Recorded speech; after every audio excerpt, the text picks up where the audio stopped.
अनुज और अनुपमा को मिलवाएगी अब छोटी अनु और उनका साथ देंगी अनुपमा की मम्मी।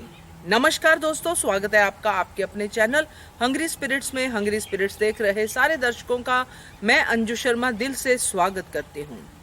चाहे अनुपमा दिल से बुरी तरह से घायल है, चाहे अनुज दिमाग का संतुलन खो बैठा है, नहीं समझ में आ रहा है कि क्या करूं क्या ना करूं, अंतर आत्मा कुछ और कह रही है, अनुज कुछ और कह रहे हैं, मगर हालात कुछ इस तरह से बदल रहे हैं दोस्तों कि अब वही जिसकी वजह से दोनों जुदा हुए हैं उनको एक करेगी। चलिए चर्चा करते हैं। पहले वही निवेदन, जिन्होंने अभी तक चैनल को सब्सक्राइब नहीं किया है कर लीजिए, साथ में दोस्तों बेल आइकॉन दबाइएगा ताकि आपको हमारे वीडियोस के नोटिफिकेशन मिलते रहें। अनुपमा ने इम्तिहान दिया है दोस्तों, और हर बार दिया है। बहुत ही कठिनाई हुई है मगर इम्तिहान दिया और उसमें से पास भी हुई है। अब अनुज की भी साथ में इम्तिहान देने की बारी है दोस्तों। अनुपमा और वनराज की बातचीत के बाद एक बात तो बिल्कुल क्लियर है कि अनुपमा अपने मन की बात पे बिल्कुल अड़िग है। उसको पूरी तरह से पता है कि मैं और मेरे अनुज अलग नहीं है। वो दिमागी तौर से भी और दिल से भी बिल्कुल क्लियर है। इसलिए वनराज को मुंह तोड़ जवाब दिया। कितनी बातें की वनराज ने आज की कड़ी में, मगर वनराज की कोई भी चाल नहीं चली।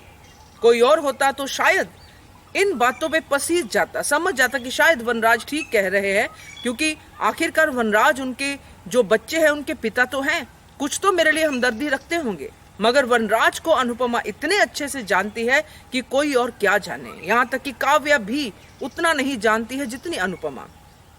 इसलिए वनराज को अपना सा मुंह लेके वापस आना पड़ा, नहीं कामयाब हो पाए अपनी चाल में। और इस तरफ अनुज के अंतरात्मा ने अनुज को आईना दिखाया, उनको बताया कि ये जो प्यार प्यार कर रहे हो ये जिद है तुम्हारी, तुम अपनी ईगो में आ गए हो। और मुझे एक चीज और मुझे एक चीज जो अनुज ने कही पिता के प्यार के बारे में, तो ये मुझे अलग सा ही एक वो लगा कि पिता का प्यार होता है और पिता का प्यार बकायदा दिखता है, पिता का दुख बकायदा दिखता है। ये कौन सा एंगल है जिसमें माता और पिता का कंपैरिजन कर रहा है अनुज? ये कंपैरिजन ही गलत है कि माँ का प्यार ज्यादा श्रेष्ठ माना जाता है, पिता का प्यार ज्यादा श्रेष्ठ नहीं माना जाता है। ऐसा कंपैरिजन आना ही नहीं चाहिए। अनुपमा ने तो कभी नहीं किया है। अनुपमा तो पिता के प्यार को भी उतनी ही अहमियत देती है जितनी माँ के प्यार को। माँ के प्यार को इसलिए थोड़ी ज्यादा अहमियत दी जाती है कि माँ ने पिता से ज्यादा 9 महीने अपने बच्चे के साथ बिताए होते हैं। सिर्फ इसी बात का क्रेडिट, और बायोलॉजिकली उनकी तारें जुड़ी होती है, इसलिए उनको थोड़ा क्रेडिट पिता से ज्यादा मिलता है। मगर इसका मतलब ये नहीं है कि पिता को अहमियत नहीं मिलती है, यहाँ पे भी मिली। अनुज किससे अपना जो है एप्रिसिएशन चाहते हैं पिता के प्यार के, ये नहीं मुझे समझ में आया। ये थोड़ा जो अनुज की स्पीच थी ये थोड़ी मुझे आउट ऑफ ट्रैक लगी कि अनुज साबित क्या करना चाहते हैं कि पिता का प्यार भी माँ के प्यार के जितना होता है। ठीक है, होता है, मगर इसमें साबित क्या करना? किससे आपको जवाब चाहिए कि पिता का प्यार इतना ही महान होता है? सबको पता है, सब बच्चों को पूछ लो। पिता का तरीका अलग होता है, माता का तरीका अलग होता है, ये अलग अलग चीजें हैं, मगर प्यार तो सेम है। तो ये थोड़ा सा मुझे लगा कि ये इस एंगल को प्रूव करने के लिए ये पूरा ड्रामा हमने देखा है क्या? मगर जो एंड में हमने देखा दोस्तों, जिसमें अनुपमा अपनी माँ के घर पहुंच गई और अनुज माया से टकरा गए। अब माया से टकराना भी एक कुदरत का करिश्मा ही है दोस्तों, क्योंकि माया से टकराना मतलब अपनी छोटी से मिलना। वो अलग बात है कि कहीं माया ने किसी और जगह ना भेज दी हो, छोटी कोई और चीज ना सामने आए, मगर यहाँ पे जब अनुज को छोटी मिलेगी और माया को लगेगा कि अनुज अनुपमा से दूर है, अब तो अनुज मेरे हैं, छोटी तो मैं ले ही चुकी हूँ। वहीं पे छोटी जब माया और अनुज को साथ में देखेगी तो उसको अपनी गलती का एहसास होगा, उसको अपनी मम्मी की याद आएगी, क्योंकि छोटी अनुपमा की ही बेटी है। क्योंकि जब पहली बार छोटी मिली थी तो उसमें अनुपमा की ही झलक थी, इसीलिए तो छोटी के साथ इतना प्यार हुआ था अनुज का। अनुपमा भी इसलिए अट्रैक्ट हुई थी कि वो छोटी की जो है अनुपमा की तरह सोचती थी। अब भी छोटी ने अनुपमा की तरह ही स्टेप लिया, अपनी माँ से ही सीक्रेट बात शेयर की और फिर माँ ने वही किया जो छोटी ने कहा।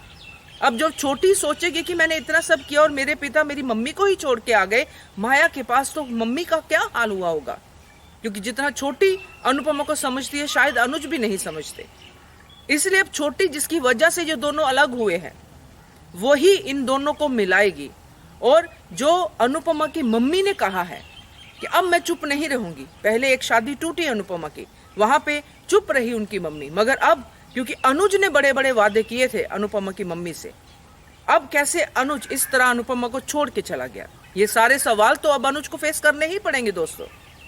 ऐसे तो नहीं चलेगा कि छोटी चलेगी तो अनुपमा भी नहीं रहेगी या मैं सब कुछ छोड़ के सन्यासी हो जाऊंगा, ऐसा तो चलेगा नहीं। ये स्टेट ऑफ माइंड अगर था तो ये सब पंगों में पड़ने की जरूरत ही क्या थी। तो ये अब दोस्तों अब ये वाली चीज होने वाली है, मगर इतनी जल्दी आपको देखने को नहीं मिलेगा इतना मुझे लग रहा है।